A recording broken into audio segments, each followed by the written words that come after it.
Hello YouTube, it is Elviral over here. In this video I will show you how you can check or monitor your CPU temperature. You should check your CPU temperature every few months or when experiencing performance issue. Checking your CPU temperature is similar to checking your car's oil, let's say. You don't need to do it daily, but it's something to keep an eye on every few months, especially if you regularly strain your system with higher loads. Okay, so let's get started. You will need to go to a browser. Let's go to google.com for example, and you will need to search for core temp. The first one will show up. Click on the one from altcpu.com and you will see the download button over here. For the moment it is the core temp 1.17.1, but it will keep updating. Hit download. The file will download over here. Let's go to the folder where the file is downloaded. Double click in order to run.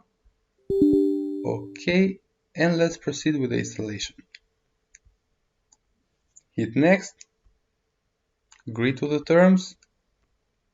Hit next. Okay, so over here it is important that you uncheck build your kingdom. This should not be checked, otherwise it will get installed again. And if you don't need another language, uncheck install additional language pack.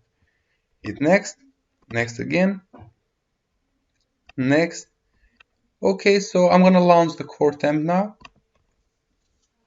Okay, so over here you can see the details. On the bottom you have the CPU, you have the temperature of the CPU, minimum and maximum of the CPU.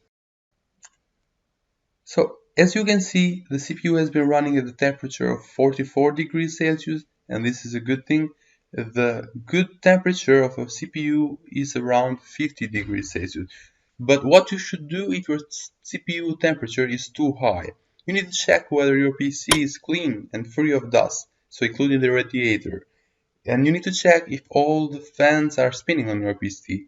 Also, you need to consider if your PC is old, the temperature will be higher because the fans may not be working properly. And you need to check and you need to remind when was the last time that you applied fresh thermal paste between your CPU and the CPU cooler. So these are the things that you need to check. Okay guys, so this is the software that will allow you to check the CPU temperature. Thanks for watching, thumbs up.